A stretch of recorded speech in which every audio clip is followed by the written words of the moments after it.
महाशिवरात्र या दिवसाचे महत्त्व काय आहे, पूजनासाठी निषिद्ध काळ कोणता, तसेच आपल्या राशीनुसार आपण शिवाची उपासना कशा प्रकारे करावी, हे सर्व या व्हिडिओद्वारे आपण पाहणार आहोत.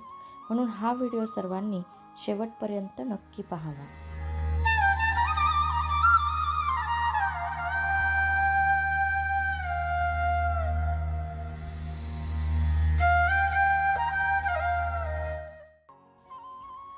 नमस्कार. वैष्णव वास्तुज्योतिष या यूट्यूब चॅनलवर आपणा सर्वांचे सहर्ष स्वागत. माघ महिन्यातील वद्य चतुर्दशीस येणारे व्रत म्हणजे महाशिवरात्र. प्रत्येक महिन्यात शिवरात्र असते, परंतु माघ महिन्यात येणाऱ्या शिवरात्रीला विशेष महत्त्व आहे. आषाढी कार्तिकी एकादशी, गोकुळाष्टमी प्रमाणेच महाशिवरात्री व्रत गणले गेले आहे. दिनांक 8 मार्च 2024 रोजी महाशिवरात्री आहे.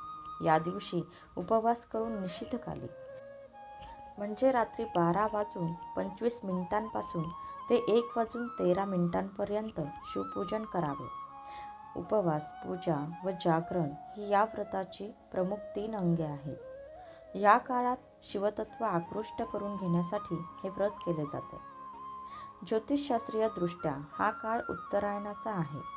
या महिन्यातील ऋतुबदल हा शुभकारक मानला जातो. त्यामुळे ही भगवान शंकराची आवडती तिथी आहे. हे व्रत सौभाग्यवती, कुमारिका, पुरुष असे सर्वजण करतात. शिवरात्रीचे व्रत केल्याने उपवर मुलामुलींच्या विवाहातील अडचणी दूर होतात. हे व्रत शिवक्षेत्रात मोठ्या प्रमाणात साजरे केले जाते. त्याचप्रमाणे घरोघरी देखील हे व्रत मोठ्या उत्साहात साजरे केले जाते. शिव ही देवता अनादी अनंत अशी आहे. वेदशास्त्रांमध्ये शिवशंभोचे वर्णन आलेले आहे. महेश्वर, नटेश्वर, चंद्रशेखर, गंगाधर, कैलासपती, मृत्युंजय, पशुपती, हरिहर, महादेव, रुद्र, उमापती, शंकर अशी सहस्रावधी नावे आहेत. परंतु शिव हे नाव सर्वांना परिचयाचे आहे. स्कंद पुराणात असे वर्णन आले आहे की धर्माने ऋषभाचे रूप धारण करून शिवाचे वाहन होणे पसंत केले होते. त्यामुळे शिवाची पूजा म्हणजेच धर्माची पूजा होय. शिवरात्रीला शिवरात्री वात लावावी. ही वात स्वतःच्या हाताने तयार केलेली असावी. ती रात्री शुद्ध तुपात भिजवून ठेवावी. तिची लांबी सुमारे 1 वीत असावी. ती 1000 किंवा 108 छोट्या सूत्रांनी म्हणजेच दोरवातींनी बनवलेली असावी. त्याचे प्रज्वलन 24 मिनिटांपासून ते 3 तासांपर्यंत करावे. ही वात लावल्यानंतर शिवाचा पंचाक्षरी अथवा षडाक्षरी मंत्राचा जप करावा. तसेच शिवस्तोत्राचे पठण करावे. हे व्रत 1.5 दिवसांचे असल्याने दुसऱ्या दिवशी या व्रताची पारणा करावी. पारणा करताना विष्णुपूजन करावे. ते शक्य नसल्यास देवघरातील बाळकृष्णाची पंचोपचार पूजा करून तुलसीपत्र वाहावे व नंतर अन्न ग्रहण करावे. महाशिवरात्रीच्या दिवशी उपासना कशी करावी, तर महादेवास अभिषेक करावा. स्तोत्र मंत्र म्हणावे. महादेवास आवडणारी फुले, फळे अर्पण करावीत. महादेवावर कशाने अभिषेक केल्यावर काय फळ मिळते याची लिंक मी खाली डिस्क्रिप्शन बॉक्समध्ये दिली आहे. महादेवाच्या पिंडीवर अभिषेक केल्याने देवाधिदेव लवकर प्रसन्न होतात. त्यामध्ये साधे पाणी, दूध, दही, उसाचा रस यांपैकी द्रव्य आहेत. महादेवास पांढरी फुले प्रिय आहेत. धोत्र्याचे फूल हे विशेष प्रिय आहे. कोणते फूल वाहिल्याने काय फळ मिळते त्याची लिंक मी खाली दिलेली आहे. बेलपत्र, बेलफळ हे देखील शंकरास प्रिय आहे. बेलपत्र कसे वाहावे याविषयी अनेक शंका आहेत. परंतु आध्यात्मिक दृष्ट्या बेलाच्या पानाचे देठ हे पिंडीकडे व पाने आपल्याकडे अशा पद्धतीने बेलपत्र वाहिल्यास शिवतत्व लहरी वातावरणात समाविष्ट होतात व त्याचा अधिक लाभ होतो. या दिवशी बेल अथवा चंदनाचे झाड लावल्यास उत्तम, अथवा दान केले तरी चालते. महादेवास जसे बेलफळ, नारळ प्रिय आहेत, त्याचप्रमाणे कवठ हे फळ देखील अतिप्रिय आहे.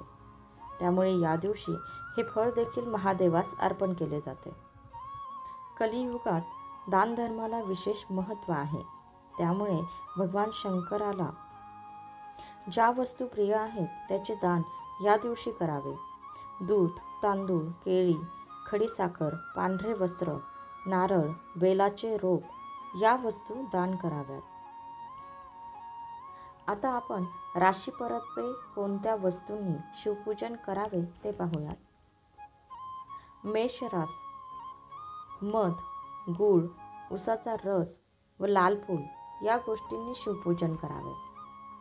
वृषभ रास कच्चे दूध, दही, पांढरे फूल इत्यादींनी शिवपूजन करावे. मिथुन रास या राशींच्या व्यक्तींनी हिरव्या फळांचा रस, हिरवे मूग व बिल्वपत्र इत्यादिकांनी पूजन करावे. कर्क रास कर्क राशीच्या व्यक्तींनी कच्चे दूध, लोणी, बिल्वपत्र व पांढरे फूल इत्यादी उपचारांनी शिवपूजन करावे. सिंह रास मध, गूळ, शुद्ध तूप व लाल पुष्प या वस्तूंनी शिवपूजन करावे. कन्या रास या राशीच्या व्यक्तींनी हिरव्या फळांचा रस, हिरवे मूग, बिल्वपत्र व निळी फुले इत्यादींनी शिवपूजन करावे. तूळ रास दूध, दही, रंगीत फुले वाहून शिवपूजन करावे. वृश्चिक रास मध, शुद्ध तूप, गूळ, बिल्वपत्र व लाल फूल इत्यादी उपचारांनी शिवपूजन करावे. धनुरास शुद्ध तूप, मध, बदाम, पिवळे फूल, पिवळे फळ इत्यादिकांनी शिवपूजन करावे. मकर रास मोहरीचे तेल, तिळाचे तेल, कच्चे दूध, जांभळी व निळी फुले वाहून शिवपूजन करावे. कुंभ रास कच्चे दूध, मोहरीचे तेल, तिळाचे तेल, निळे फूल वाहावे. मीन रास उसाचा रस, मध, बदाम, बिल्वपत्र, पिवळे फूल व पिवळे फळ हे अर्पण करावे. अशा प्रकारे राशीनुसार शिवपूजन केल्याने ऐश्वर्य, सुखसमृद्धी आणि मानसिक स्वास्थ्य लाभते. अनेक प्रकारच्या समस्यांवर महादेवाची उपासना फलदायी ठरते. विवाहसंबंधी अडचणी, दुःख, दारिद्र्य नष्ट होणे, शत्रू नाश होणे, असाध्य आजारांवर मात करणे या अशा अनेक समस्या शिव उपासनेने दूर होतात. त्यामुळे शंकराची कृपादृष्टी या दिवशी सर्वांना मिळावी व सर्व प्रकारचे सौख्य लाभून आध्यात्मिक उन्नती व्हावी हीच प्रार्थना. ओम नमः शिवाय. धन्यवाद.